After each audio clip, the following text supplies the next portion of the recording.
In the quiet, dusty village of Umachis, Kelechi stood out like a golden fish in a shallow stream. Everyone saw him, and no one could ignore him. Tall, strikingly handsome, and mannered beyond his years, he was the kind of boy whose presence turned heads. The girls whispered and giggled when he passed. The boys eyed him with a mix of envy and admiration. Even grown women, married and single alike, blushed and schemed just for a moment of his attention. But Kelechi was not moved.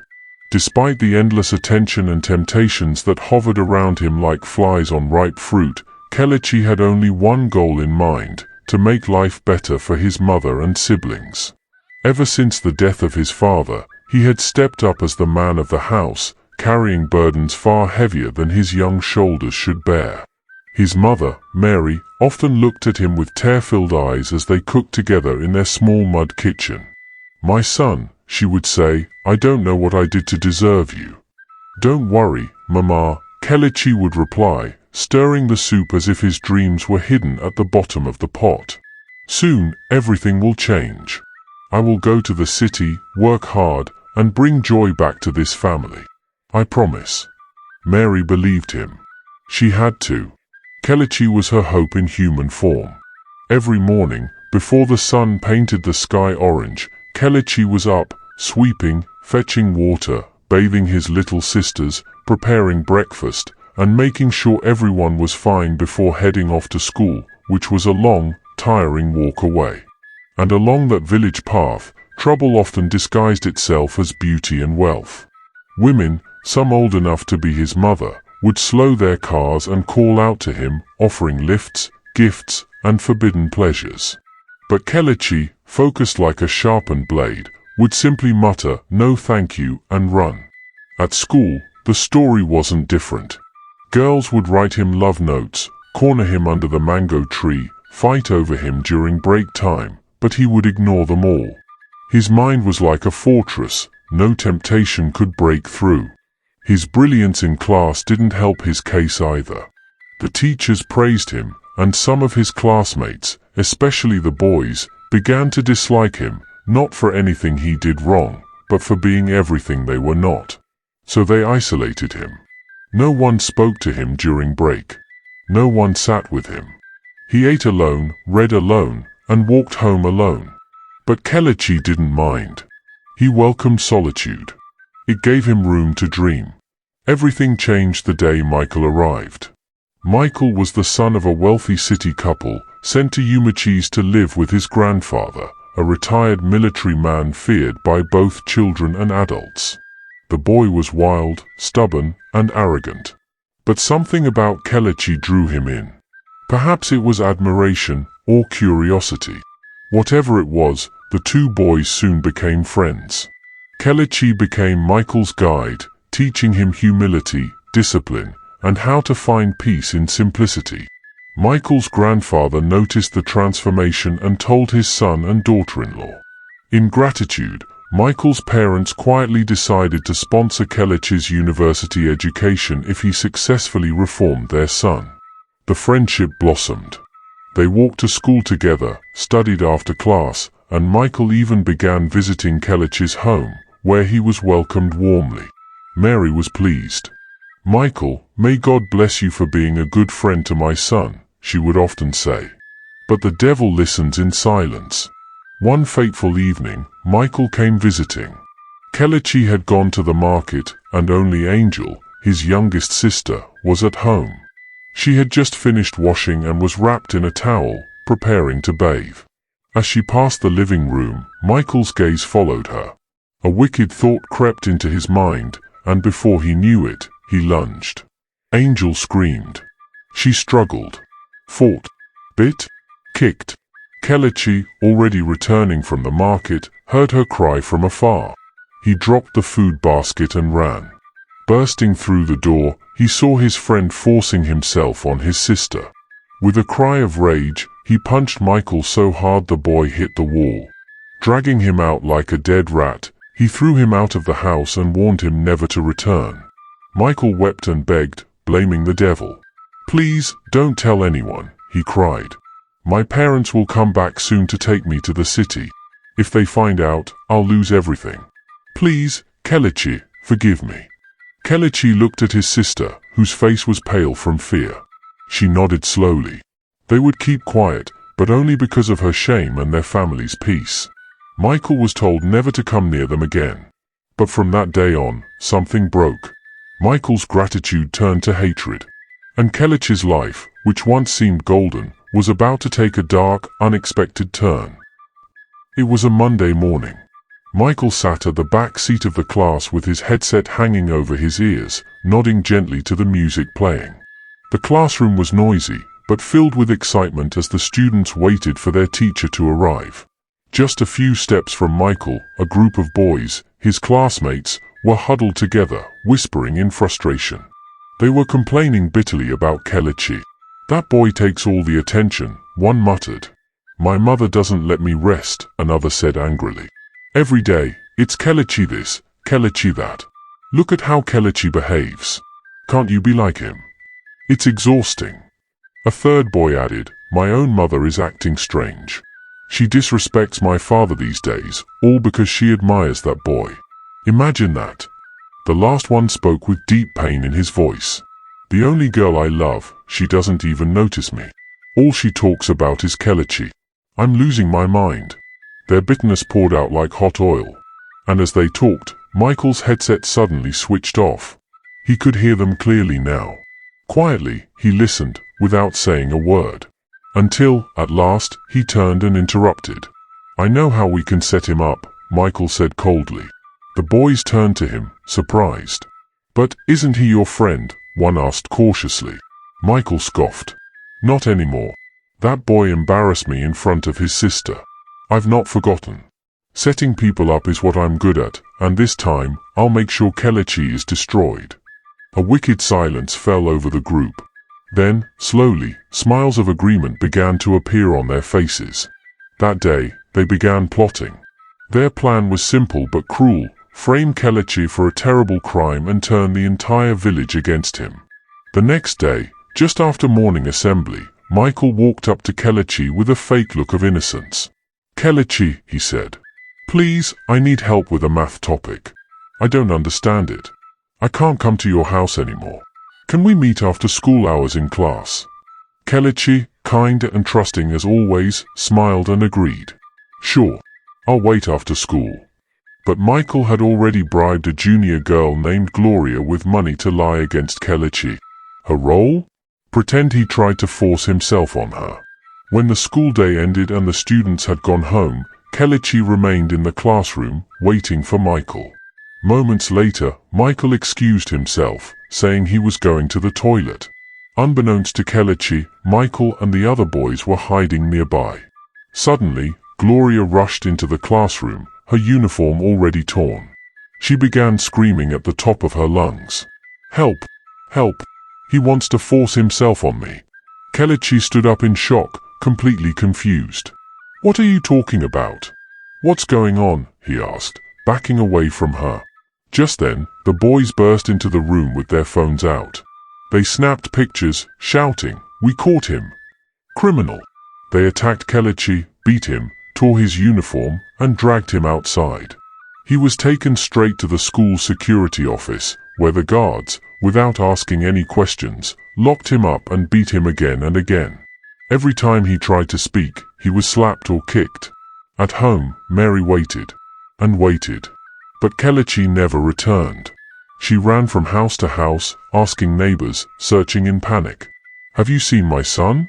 Please, have you seen Kelechi?" No one had. The entire village soon joined in the search. But Michael, Gloria, and the boys kept quiet. They knew exactly where Kelechi was. The next morning, the school principal arrived and was told by the security guard what had happened. Without investigating, the principal called for an emergency assembly. In front of the whole school, Kelechi was dragged to the stage, bruised and broken. "You are a disgrace," the principal shouted. "You are hereby expelled." Students laughed and shouted insults. Some teachers turned their faces in shame. Just then, Mary ran into the school compound. She had come to report her missing son. What she saw stopped her heart. "No," she screamed. Leave my son alone." She rushed to the front and held Kelechi in her arms, both of them crying in pain. They left the school together, humiliated and broken. Michael, Gloria, and the other boys stood in the shadows, smiling wickedly. "He's gone for good," Michael whispered. Word spread like wildfire across the village. The once loved and respected Kelechi was now hated. Parents warned their daughters, "Stay away from him. He's dangerous." At home, Kelechi locked himself in his room. He refused to eat, cried every night, and whispered again and again, "Mama, I am innocent." Mary would sit beside him and cry with him. "I believe you, my son. I believe you." But belief wasn't enough, not yet. My wonderful viewers, before we dive back into the story, if you're enjoying this story, please show some love, hit that like button, and tell us in the comments, where in the world are you watching from? Don't forget to subscribe to our channel, yes, you. Because every click, every comment, every subscription keeps this story fire burning. Now, let's return to the story. For weeks, the once cheerful compound of Mary and her children became a shadow of silence and grief. Kelechi, who used to laugh heartily by the kitchen fire, now sat for hours in a dark corner, eyes swollen from endless crying. He refused food. He no longer greeted neighbors. His only words were whispers of pain. "Mama, I'm innocent, but nobody believes me." Mary watched her son with a broken heart, each day feeling like her soul was being torn in pieces. The same villagers who once praised her son's virtues now crossed to the other side of the road when they saw her. Some mothers would quickly pull their daughters inside, whispering, "That's the mother of the boy who pretended to be a saint." One hot afternoon, Kelechi, tired of weeping indoors, decided to step out. "Maybe if I walk through the village again, they will see I am not what they think I am," he told himself. He walked slowly along the narrow village path, his shoulders slumped, his face pale. But just as he approached a group of children playing under a mango tree, they froze at the sight of him. One child pointed and screamed, "Kelechi, the girl spoiler is coming! Run! Run!" The rest scattered in fear, crying and stumbling as they fled. Kelechi froze. A sharp pain cut through his chest like a dagger. With shaking hands, he turned around and ran home, his heart pounding louder than his feet. He burst into the house and fell at Mary's feet, sobbing like a child. "Mama, the entire village hates me. Even little children run from me. I can't survive here anymore. I can't breathe here. Please, let me go somewhere far away." Mary's eyes filled with tears as she knelt beside her son, hugging him tightly. After a long silence, she looked into his eyes and said, "My son, I've been thinking too. I can't bear to see you like this. If staying here will break your spirit, then I'd rather you leave. I want you to go to Lagos, to stay with my elder brother, Obi. He's a trader in Alaba market. He is a good man. He will teach you how to trade, and I know you will make me proud." "But Mama," Kelechi said, his voice trembling, "what about you? And my sisters? I will be fine. They will be fine. You are the man of this house, but even a lion knows when to retreat and heal. Go and heal, my son." That night, Kelechi didn't sleep. He packed the few clothes he had into a nylon bag, held his mother's wrapper tightly, and wept. And before the cock crowed the next morning, he was already at the village motor park with Mary by his side. As the rickety bus to Lagos revved its engine, Mary hugged her son tightly, tears falling freely. "Go and rewrite your story, Kelechi," she whispered. "Let them talk now, but one day, they will look for you. I will make you proud, Mama," Kelechi said, wiping his tears. And with a final wave, the bus pulled away, carrying Kelechi into the heart of Lagos, into the unknown, where destiny had been patiently waiting. By evening, the rickety bus dropped Kelechi in Lagos. The city buzzed with life, loud horns, rushing footsteps, and flashing lights everywhere. He stood still for a moment, soaking it in. It was a new world. A new beginning. At the bus park, Mr. Obi, Mary's elder brother, waited with a warm smile. "Welcome, my son," he said, wrapping Kelechi in a tight hug. His wife, Sarah, and their 4 daughters welcomed him too. Mr. Obi was a successful foodstuff trader, selling rice, beans, and gari in bags at a large shop in the heart of the city. But there was one problem that haunted his business: theft. His workers often stole from him in his absence, sometimes carting away money and goods. When Kelechi arrived, everything changed. Within a week, Mr. Obi made Kelechi the overseer of all sales. He was now in charge of the shop, the workers, and the money. The other boys who had been stealing grew bitter and restless. They could no longer dip their hands into what wasn't theirs. But Kelechi didn't care. He was focused. Every morning before dawn, he would wash Mr. Obi's car, sweep the entire compound, take his bath, and head to the shop before anyone else. His honesty, humility, and charm drew people in. Sales improved. Customers kept coming, not just to buy, but to enjoy Kelechi's warm smile and respectful greetings. Mr. Obi beamed with pride. "You are a rare gem, Kelechi," he often said. But not everyone was happy. The other sales boys formed a secret alliance against him, whispering lies, mocking his past, and plotting to frustrate him. In the streets, women stopped to admire him. Some even offered him money just to be with them. Mr. Obi's daughters too, especially the second daughter, Esther, began to show unusual interest. Kelechi was worried, but he kept praying. "God, please see me through," he whispered every night before bed. One evening, Mr. Obi said to him at dinner, "You are part of this family now. Sit and eat with us at the table always." Sarah, his wife, nodded in agreement. And from that day, Kelechi was treated like a son. Until one Sunday, the day everything shattered. Mr. Obi had traveled to the north to buy more goods. The girls had all gone to church. Only Sarah and Kelechi remained at home. Kelechi was in his room, resting, when he heard a soft knock on his door. "Who is that?" he asked. "It's me, Mummy," came the reply. He opened the door, and there stood Sarah, wrapped in nothing but a towel. Kelechi's heart skipped. "Big Mummy, do you need me to do anything for you?" he stammered. Sarah stepped closer, her eyes filled with something dark. "Yes," she whispered. "I want you, Kelechi. I've wanted you for a long time." Kelechi backed away, trembling. "No, Mama, please. I'm just a boy. I'm like a son to you. Please, let me go." But Sarah didn't stop. She reached for him, trying to pull him close. Kelechi struggled to break free, and in the chaos, he slipped, his head crashing against the sharp edge of the iron-framed bed. Crack! A deep wound tore through his skull. Blood gushed out. Kelechi gasped in pain, his body trembling. With the little strength he had left, he looked at Sarah with tearful eyes and whispered, "Why have you shortened my dream? Why take me from my mother and sisters? Why?" And with that, Kelechi died. Sarah froze. "Oh my God. I was only playing.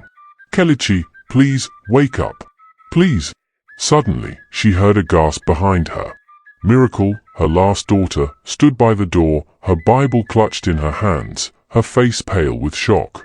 She had returned from church early to get something and saw everything. Sarah turned quickly. "He tried to force himself on me.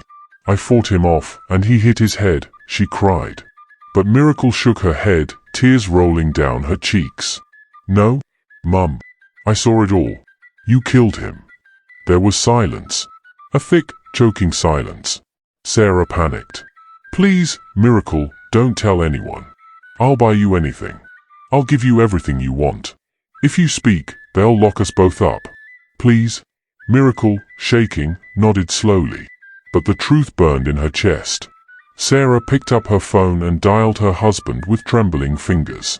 "Obi, Kelechi is dead. He tried to force himself on me. I pushed him, he hit his head." "What? Dead? How?" Obi's voice cracked through the phone. He caught the next available flight. That same evening, Kelechi's lifeless body was taken back to the village. Mary screamed and fainted at the sight of her only son's cold, lifeless body. They said he tried to rape Sarah. The villagers buried him quickly, whispering once again about the boy who pretended to be good. But unknown to the world, Kelechi's story had only just begun.